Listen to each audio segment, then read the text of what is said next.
race. The DNA report was fabricated. Samantha created every page. Sam, Tell me none of this is true. you wanted someone to blame. 15 years of marriage vanished in a single manila envelope. Damian wanted the Victorian house, the joint bank accounts, and the tech startup we built together. But the most chilling line in his lawyer's letter wasn't about the money. He surrendered all custody of our 7-year-old son, completely and forever. It was a Tuesday afternoon, indistinguishable from any other autumn day in our suburban neighborhood. The leaves on the old oak tree in our front yard were just beginning to turn a burnt orange, casting long, lazy shadows across the porch. I was in the kitchen, wiping down the marble countertops and humming along to the soft jazz playing from the smart speaker. Upstairs, our 7-year-old son, Leo, was building a sprawling fortress out of colorful plastic bricks, entirely absorbed in his own vibrant world. When the doorbell rang, I didn't think anything of it.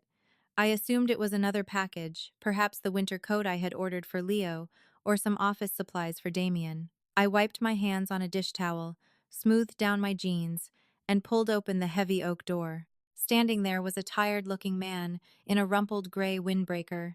He didn't look like a delivery driver. He held a thick, yellow manila envelope in his hands, his expression remarkably blank, like a man who had delivered bad news 1,000 times before and had long ago detached himself from the fallout. "Clarissa Robinson?" he asked, his voice monotone. "Yes?" I replied, offering a polite but confused smile. "You've been served." He thrust the envelope into my hands, turned on his heel, and walked back down the driveway to a faded blue sedan. He didn't look back.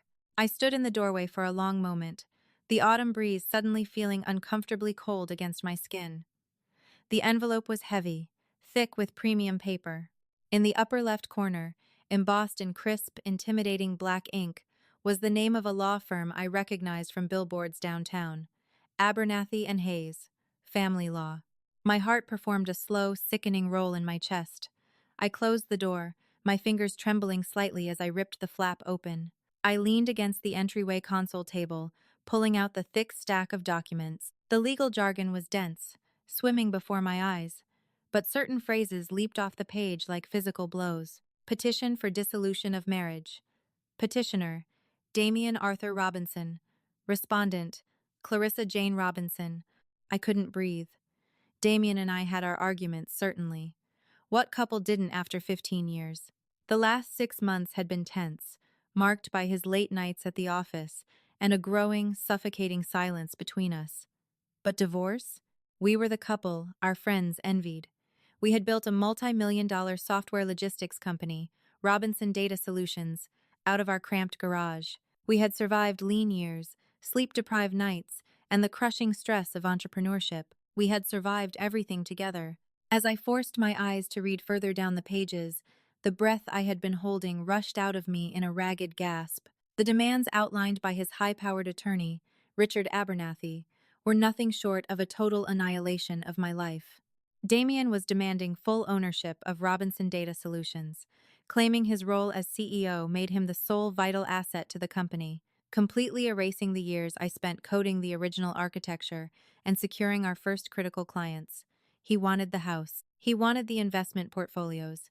He was offering a meager lump sum buyout that amounted to pennies on the dollar of our actual net worth. But the financial devastation, shocking as it was, wasn't what brought me to my knees on the hardwood floor of the foyer. It was page 7, section 4, Child Custody and Support. Petitioner requests that sole physical and legal custody of the minor child, Leo Robinson, be awarded to the respondent. Petitioner voluntarily waives all rights to visitation and requests termination of all parental rights and obligations, pending court approval. I read the paragraph 3 times. The letters began to blur, as tears finally spilled over my eyelashes. He didn't want our son. The man who had wept in the delivery room, who had taught Leo how to ride a bicycle without training wheels just last summer, who had spent countless hours reading bedtime stories, was legally washing his hands of his own child. "Mommy?" I jumped, hastily wiping my face and shoving the papers behind my back. Leo was standing at the top of the stairs, clutching a blue plastic dragon. His wide, innocent eyes peered down at me. "Are you okay?" "You made a weird noise." "I'm fine, sweetie," I choked out, forcing the brightest, most agonizing smile of my life onto my face. Mommy just stubbed her toe. Go back to your castle. I'll make us some hot chocolate in a minute. When Damian came home that evening, the house was dark. Leo was already asleep in his room. I sat at the dining room table, the documents spread out before me like a map of a war zone. When the front door opened and his familiar footsteps echoed in the hall, I didn't move. He walked into the dining room, loosening his silk tie. When he saw the papers on the table, he stopped dead. His face, a face I thought I knew better than my own, settled into a mask of absolute, chilling indifference. So, they arrived, Damian said. His voice was calm, too calm. You're leaving us, I whispered, my voice raw. You're taking the company I helped build. You're trying to take the roof over my head, and you're abandoning your son. Why, Damian? What is this? He didn't answer right away.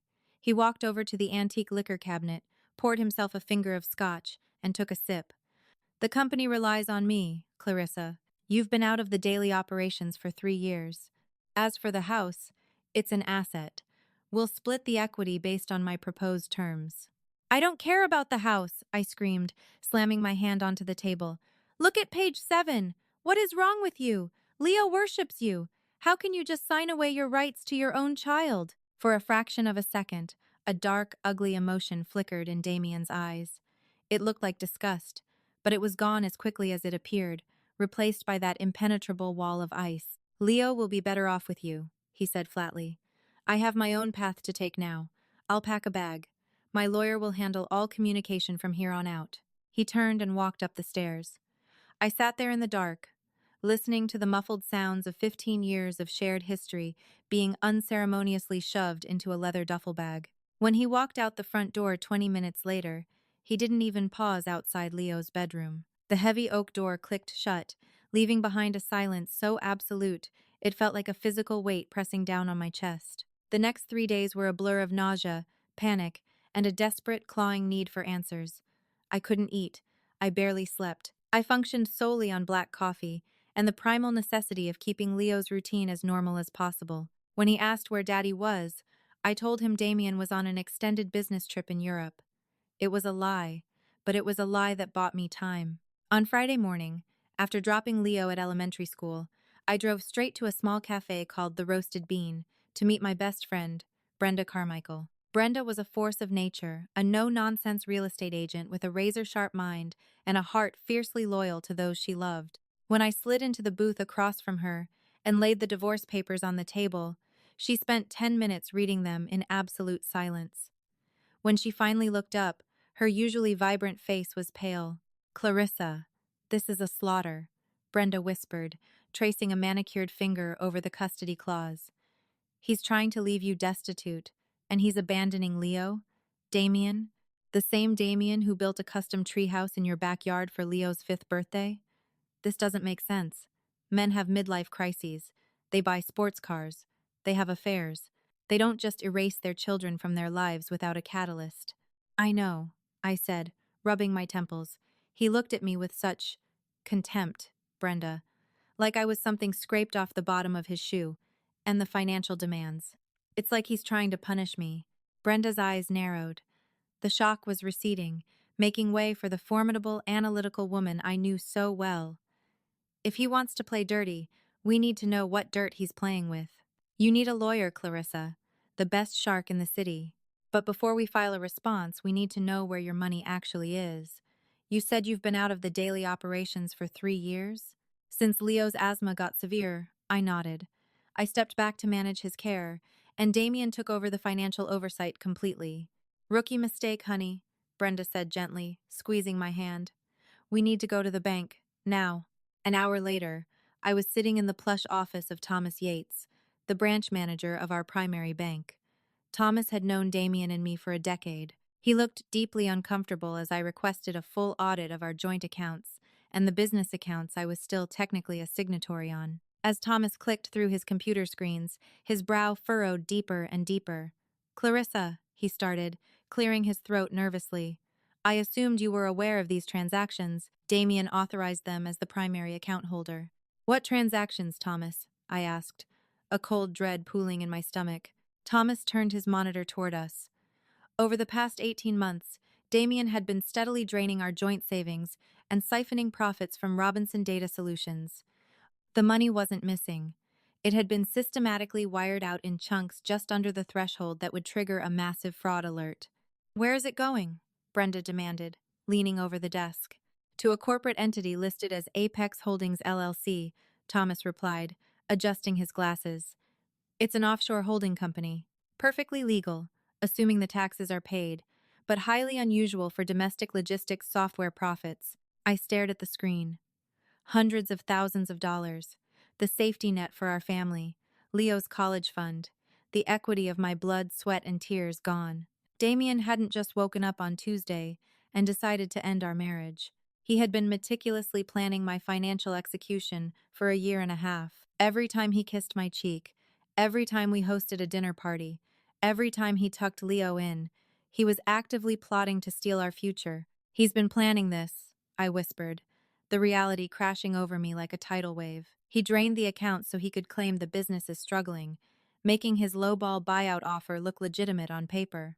"It's a classic asset hiding scheme," Brenda said grimly. "But it doesn't explain the custody, Clarissa. A man greedy enough to steal the company usually uses custody as a bargaining chip to get the mother to settle for less money. He says, 'Give me the business or I'll take the kid.' But Damien is throwing Leo away for free. Why?" That question haunted me. It gnawed at the edges of my sanity for the entire weekend. I tore through Damien's home office while Leo was at a friend's birthday party. I checked the search history on the family iMac. I scoured old bank statements. Nothing. Damien was too smart, too methodical to leave a paper trail in the house. It wasn't until Sunday evening, as I was gathering Damien's remaining winter clothes to box them up a petty, therapeutic exercise, that I found it. Tucked inside the inner breast pocket of his heavy wool overcoat, pushed deep down into the lining, was a small, black USB drive. My breath caught in my throat. I practically ran down the stairs to my laptop in the kitchen. My hands shook as I plugged the drive in. A single folder appeared on the screen, protected by a password prompt. I tried our anniversary. Incorrect. I tried his birthday. Incorrect. I tried the company's founding date. Incorrect. Frustrated, I sat back. What would a man utterly obsessed with himself and his new secret life use? On a hunch, I typed in the name of the offshore company, Apex Holdings. The folder unlocked. Inside were dozens of documents, spreadsheets, and screenshots of emails. My eyes scanned the files rapidly. There were purchase agreements for a luxury condo downtown, signed exclusively in Damien's name. There were travel itineraries for trips to the Maldives, and Paris trips he told me were tech conferences in Seattle and London. And there was a name that appeared over and over again in the hotel bookings and email screenshots. Samantha Cooper. I knew that name. She was the young, brilliant marketing consultant Damian had hired 2 years ago. I had had dinner with them. I had poured her wine in my own home. I had complimented her drive and ambition. Sickness rose in my throat. The affair was a cliché, a painful, humiliating cliché. But as I clicked on a subfolder labeled Personal, Archived, the narrative shifted from a standard betrayal to something far more sinister. I needed a professional. The next morning, skipping work entirely, I took Brenda's advice and drove to a nondescript office building on the industrial side of town. There, I met Gregory Fields. Gregory was a private investigator, a former detective with a graying beard, a gravelly voice, and a reputation for unearthing secrets people would kill to keep hidden. I handed him the USB drive and a retainer check I had written from a newly opened separate bank account. I laid out everything: the divorce papers, the offshore accounts, the name Samantha Cooper. "I need to know everything about her," I told Gregory, my voice devoid of the tremor that had been there for a week. The shock had burned away, leaving behind a cold, hardened resolve, and I need to know why he walked away from his son. The money, I understand. Greed is simple. But Leo, there's a missing piece to this puzzle, Mr. Fields. Find it. Gregory took the drive, his eyes studying me with a silent, assessing respect. "Give me 48 hours, Mrs. Robinson." For 2 days, I maintained the facade. I took Leo to the park. I helped him with his spelling homework. I smiled at the other mothers at school drop-off. Inside, I was a coiled spring, vibrating with a suppressed, lethal energy. On Wednesday evening, my phone buzzed with a text from Gregory. "Meet me at the diner on 4th. Come alone." I arranged for a trusted neighbor to sit with Leo and sped across town. The diner was empty, save for a few late-night truckers. Gregory was sitting in a back booth, a thick manila folder resting on the formica table, an eerie mirror image of the envelope that had started this nightmare. I slid into the booth opposite him. "Tell me." Gregory didn't mince words. He opened the folder and slid a stack of high-resolution photographs toward me. They showed Damian and Samantha. They were at a high-end restaurant, laughing. They were walking into the luxury condo I had found the lease for. They were kissing outside a coffee shop. Samantha Cooper is 28. No major assets before she met your husband. Now, she's the registered co-owner of Apex Holdings LLC, Gregory stated, taking a sip of black coffee. They've been operating as a unit for roughly 18 months. She's not just the mistress, Clarissa.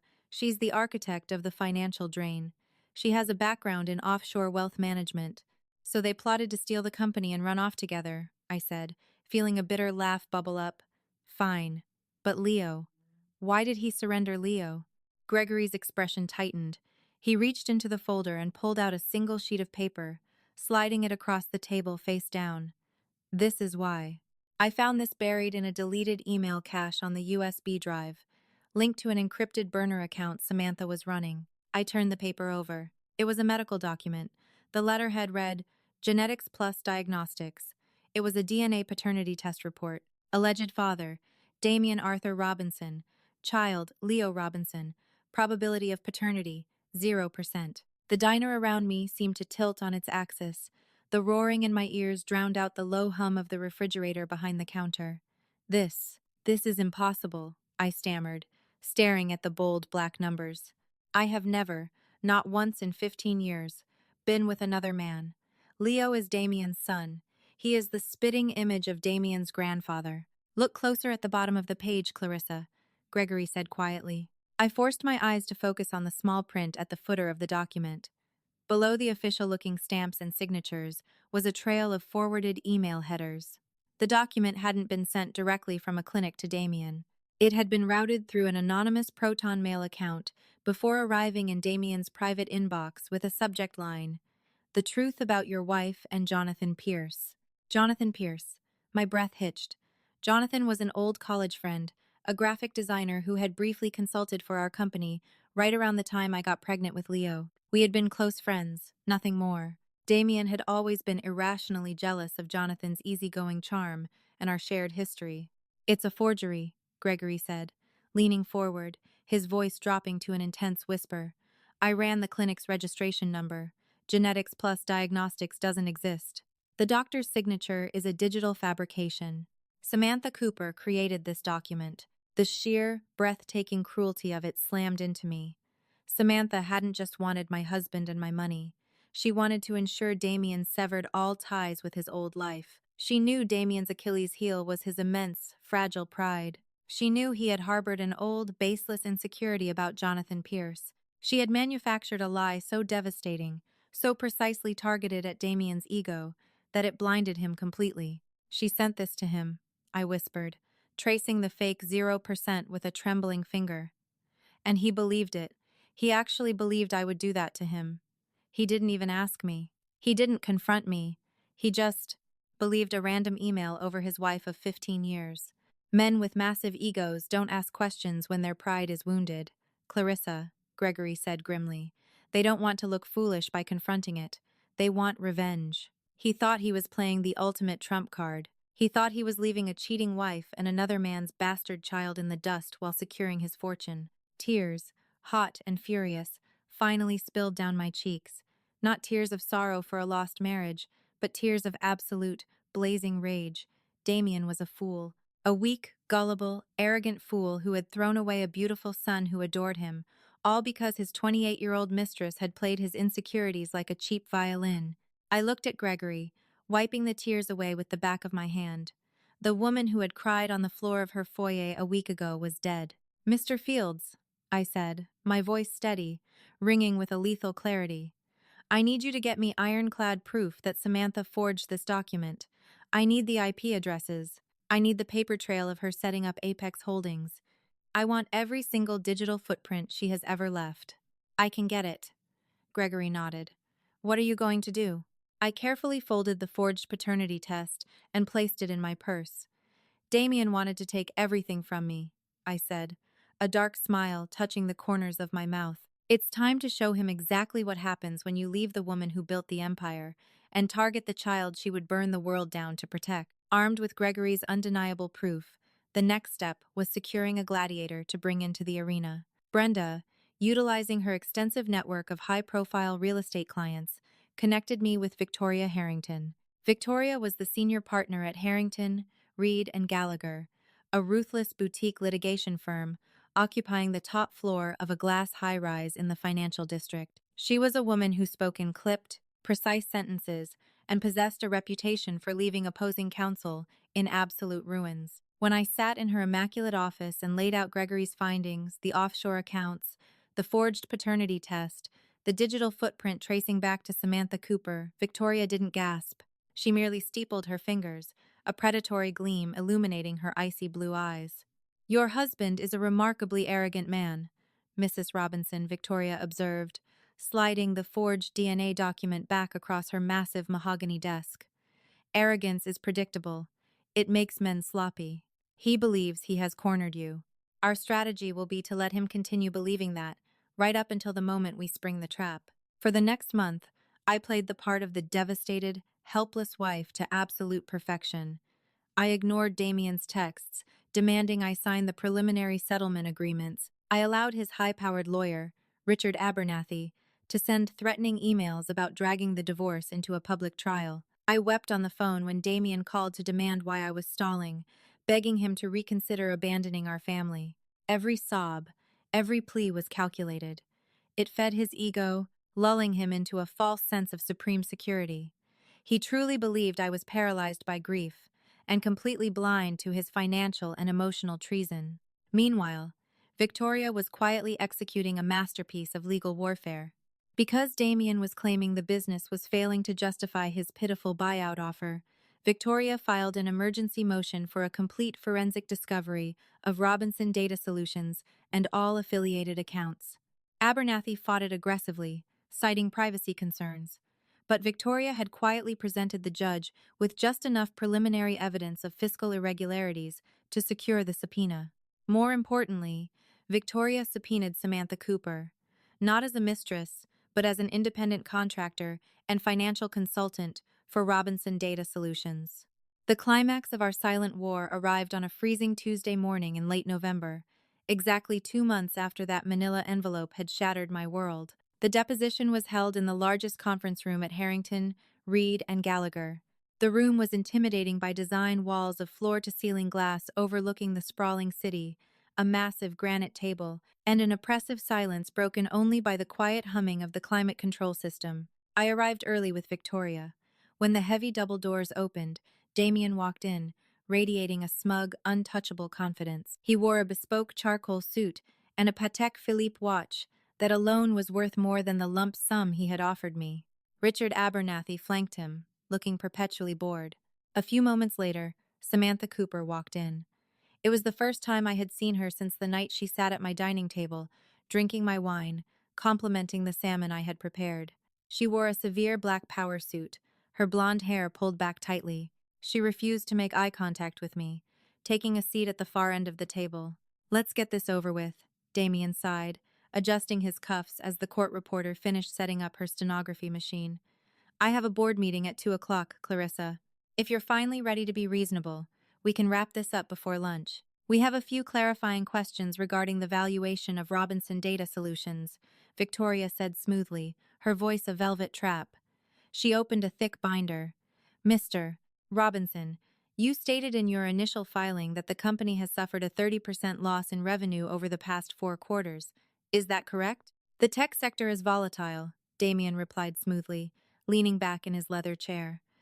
Client retention has been a struggle. The valuation reflects the current market reality. I see, Victoria murmured, turning a page. And this market volatility.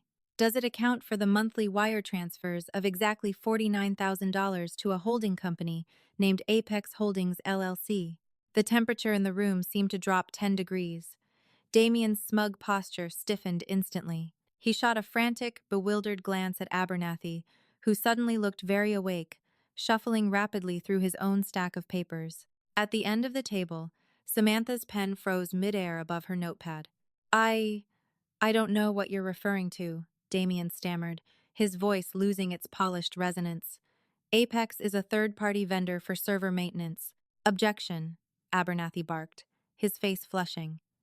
This is a fishing expedition regarding standard operational expenses. It has no bearing on the asset division. It has every bearing, Mr. Abernathy. When Apex Holdings LLC is registered in the Cayman Islands and the sole managing partner is sitting right there, Victoria stated loudly, pointing a manicured finger directly at Samantha. The court reporter's fingers flew across her machine. The silence that followed Victoria's declaration was deafening. Damian turned slowly to look at Samantha, his face a mask of sudden, terrifying realization. Samantha stared straight ahead, her jaw clenched so tight I thought her teeth might shatter. I have the incorporation documents, the IP logs from Miss Cooper's laptop executing the transfers from your joint accounts, and the luxury condo lease signed with those stolen funds, Victoria continued, her voice rising, hammering each word like a nail into a coffin. This isn't a divorce settlement, Mr. Robinson. This is a coordinated corporate embezzlement scheme. Damian looked like a man who had stepped off a curb and realized too late that a freight train was barreling toward him. His face drained of all color, matching the white collar of his expensive dress shirt. He opened his mouth to speak, but no sound came out.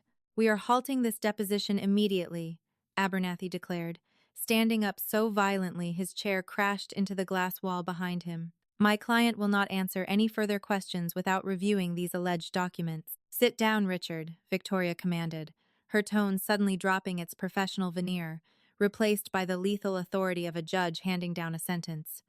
"You aren't going anywhere, because the financial fraud is only the appetizer. We haven't even reached the main course." Victoria reached into her briefcase and pulled out a single sheet of paper. I recognized it instantly. It was the forged DNA report.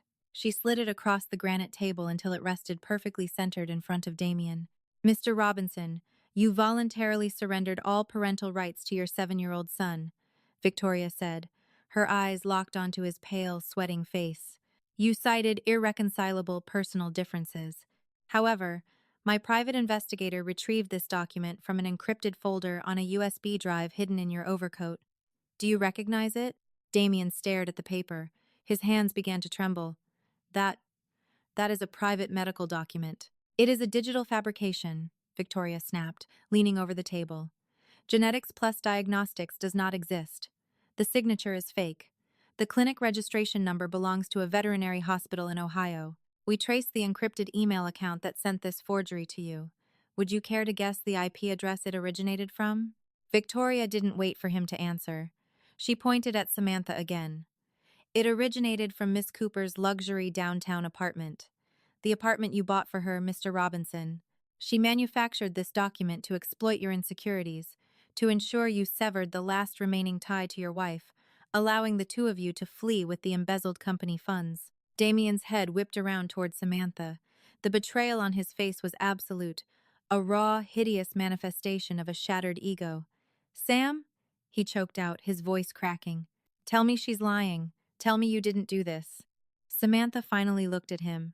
Her earlier panic had morphed into a cold, hard sneer. She realized the game was over, and the facade of the loving, supportive mistress dissolved instantly. "You were too weak to pull the trigger yourself, Damian.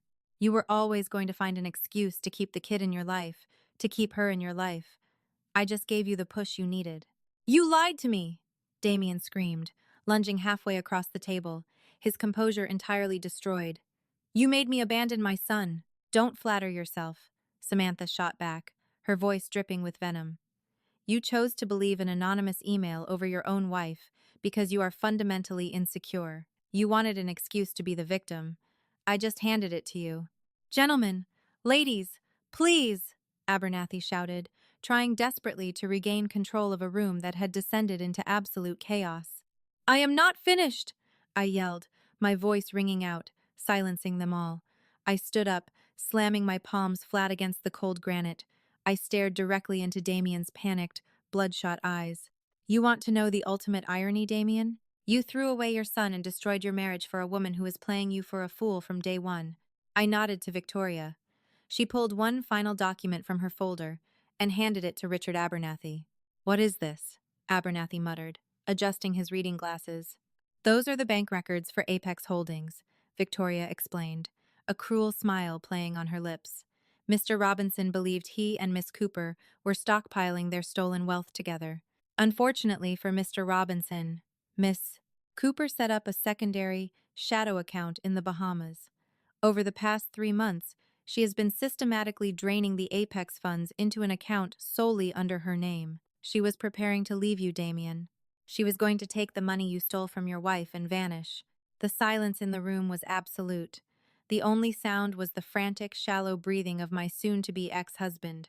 He looked at the bank statements in his lawyer's hands, then at Samantha, who had suddenly gone as pale as a ghost, realizing Gregory had dug deeper than she could have ever anticipated. Damian collapsed back into his chair, burying his face in his trembling hands. A low, pathetic sob ripped from his throat. The great CEO, the untouchable mastermind, was entirely broken, outplayed by his mistress, and utterly annihilated by the wife he had underestimated. Here is the reality of your situation, Damian, Victoria said, her voice returning to its calm, professional cadence. You have committed corporate embezzlement, wire fraud, and grand larceny. Miss Cooper is facing the same charges, alongside forgery. I have a contact at the district attorney's office who would be highly interested in this binder. Abernathy swallowed hard. What are your terms, Victoria? Complete surrender, Victoria replied smoothly. Damian will sign over his entire remaining equity in Robinson Data Solutions to Clarissa. He will quitclaim the deed to the family home. He will waive any right to alimony or the remaining liquid assets. Furthermore, his initial petition stands. He completely and permanently surrenders all physical and legal custody of Leo Robinson, terminating his parental rights. Damian looked up, his face stained with tears, his eyes filled with a desperate, pathetic pleading. Clarissa, please. He's my son. I was tricked. I was out of my mind. Please don't take my boy away from me. I stared down at the man I had loved for 15 years. I searched my heart for a shred of pity, a lingering ember of affection. There was nothing, just cold, dead ash. You signed him away on page 7, Damian, I said, my voice barely above a whisper, but carrying the weight of absolute finality. You didn't fight for him. You didn't ask questions. You threw him away like garbage to protect your own ego. You are no longer his father. You are nothing to us. The papers were signed 48 hours later. Facing decades in federal prison, Damian and Samantha turned on each other instantly, drowning in a vicious cross-litigation over the remaining scraps of the offshore funds. The DA eventually indicted Samantha for wire fraud, and Damian was forced into personal bankruptcy to cover the legal fees of his defense. Robinson Data Solutions thrived under my sole leadership.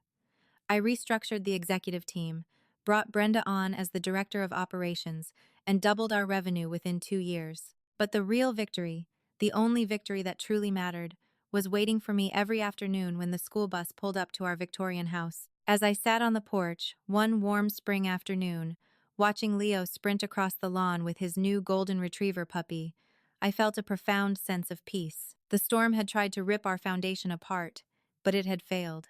We had survived the fire, and from the ashes, we had built a fortress that no man, no matter how arrogant or deceitful, could ever breach again.